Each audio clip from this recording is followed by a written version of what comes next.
Hello everyone, আজকে আমরা চলে এসেছি কোনি গল্পের একদম শেষ পাতে, অর্থাৎ 14 নম্বর। আর এটি কোনি গল্পের অন্তিম। এখানে আমরা পুরোটাই দেখবো জয় জয় আর জয় জয়।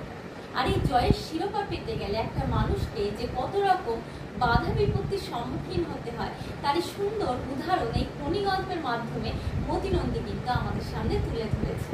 আর সেই কারণে এই 14 নম্বর পাঠটি আমি অনেকগুলো সাব পার্টে ভাগ করে তোমাদের সাথে আলোচনা করব। প্রথমে আমরা দেখবো চ্যাম্পিয়নশিপ যেখানে অনুষ্ঠিত হতে চলেছে তার 3 দিক কাজু বাদামের গাছে ঘেরা আর মাথাটি নারকেলের ছাউনি দেয়া। জল এতটাই পরিষ্কার যে একটা পিন পড়ে থাকলেও দেখা যায়। সেখানে প্রত্যেক প্রতিযোগীর সাথে কোনিও নেমেছে প্রতিযোগিতাতে। যথারীতি হিয়াকে নিয়ে ব্যস্ত তার কোচ প্রণবেন্দু এবং অমিয়াও তার কোচের সাথে ব্যস্ত।